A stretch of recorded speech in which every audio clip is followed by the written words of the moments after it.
আমাদের দেশের কৃষি আমাদের এমন ভাবে তৈরি করবো আমরা যাতে আমাদের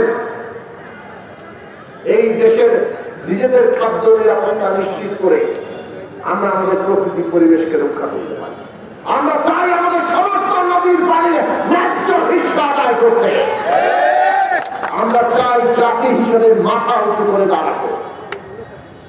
আজকে কেবল দক্ষিণ এশিয়ায় নয়, বিশ্ব এখন দুই ভাগে সাধারণত ধরা হয়। একটা হচ্ছে উত্তর বিশ্ব গ্লোবাল নর্থ, আর হচ্ছে দক্ষিণ বিশ্ব গ্লোবাল সাউথ।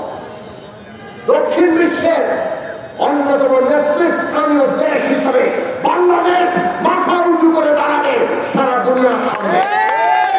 সমস্ত শক্তি আমাদের আছে।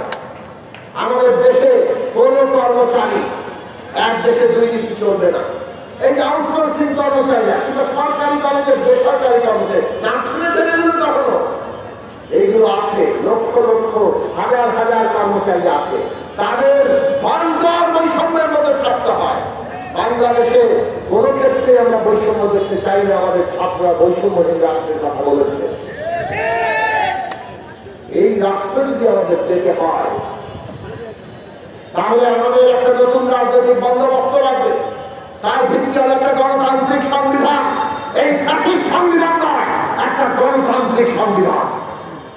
আমাদের রাষ্ট্রের প্রতিষ্ঠানগুলি সংস্কার করতে হবে, আইনের সংস্কার করতে হবে, আর তার ভিত্তিতে এমন নির্বাচনী ব্যবস্থা আয়োজন করতে হবে যাতে বাংলাদেশে আর কেউ মানুষের ভোটের অধিকার কেড়ে নিতে না পারে।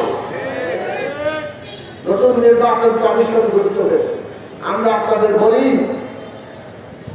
এই নির্বাচন কমিশনকে ব্যবহার করে অতীতে সকল স্বৈরাচারীরা আমাদের ভোটের অধিকার কেড়ে নিয়েছে।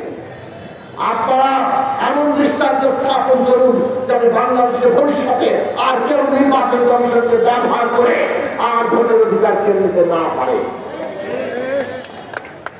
নির্বাচন কমিশন সেই মর্যাদা প্রতিষ্ঠা করুন।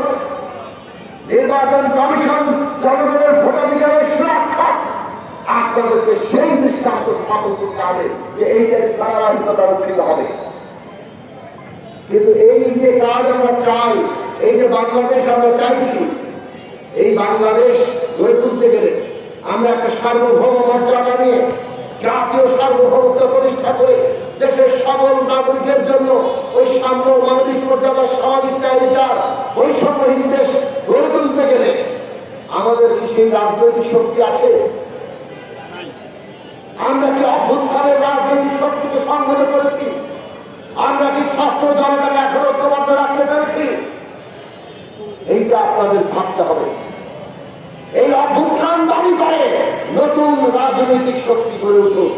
এই অভ্যুত্থান দাবি করে বাংলাদেশের জনগণ তার ভেতর থেকে যেভাবে মাটি ফুঁড়ে লাখো কোটি মানুষ শেখ হাসিনার বিরুদ্ধে দাঁড়িয়েছিল, সেভাবে নতুন রাজনৈতিক শক্তি বাংলাদেশে দাঁড়াবে। আগামী নির্বাচনের আগে আমাদেরকে জনগণের রাজনৈতিক শক্তি করে তুলতে হবে, যারা অভ্যুত্থানের চেতনার ব্যাপারে, অভ্যুত্থানের যে লক্ষ্য, তার যে আকাঙ্ক্ষা, সেই ব্যাপারে ন্যূনতম কোনো আপোষ করবে না।